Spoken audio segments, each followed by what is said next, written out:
Connaissez-vous un menteur de bonne foi? Sûrement, et peut-être que des fois vous avez été un menteur de bonne foi. Alors vous allez me dire: «Oh mais Ghislaine, c'est pas possible, bonne foi et menteur, ça va pas ensemble». Si, il y a des moments où on est un menteur de bonne foi. Pourquoi?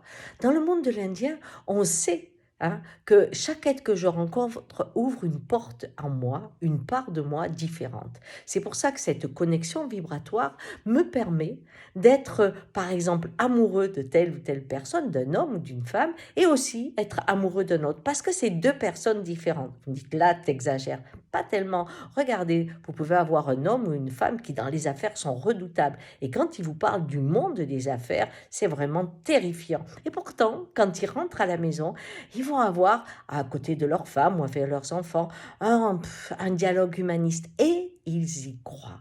Combien d'hommes politiques ont ce double face? Ils sont aimés et haïs, pourquoi? Parce qu'une part d'eux, quand ils sont violents, méchants, durs, eh bien, ils sont haïs. Mais dans un autre part, eh bien, ils sont au contraire généreux, ouverts, et ils accompagnent. Et il y en a un qui est mort il n'y a pas longtemps, hein.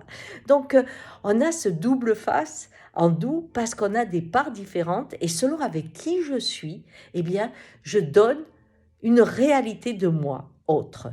Mais il y a pire aussi, il y a une autre facette du mensonge de bonne foi. C'est celui quand vous avez vécu un événement et que vous auriez aimé faire ça et vous l'avez pas fait. Vous mettez quelques années là-dessus et un jour, un jour, vous vous entendez le raconter exactement comme si vous l'aviez fait parce que vous l'avez tellement désiré, tellement senti en vous.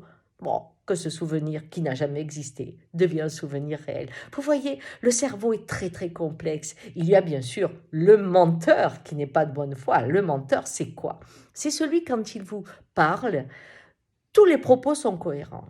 Sa façon de se tenir aussi. Et pourtant, vous dites, je ne sais pas pourquoi je ne le crois pas. Là, vous n'êtes pas connecté vibratoirement. Vous êtes avec quelqu'un qui est dans une part de lui essentielle, qui est celle de sa tête. Celui qui dirige tout, qui regarde tout, qui transforme tout. Bon, alors celui-là, croyez-moi, il n'est jamais de bonne foi. Allez, vendredi, je vais avoir le plaisir de vous inviter à ma conférence vendredi soir, les rencontres apaisantes, où nous allons parler du mensonge dans tous les sens, celui que vous faites, celui que vous recevez, et comment le vivre, hein, un petit peu mieux. D'accord? Allez, à vendredi soir. Ciao!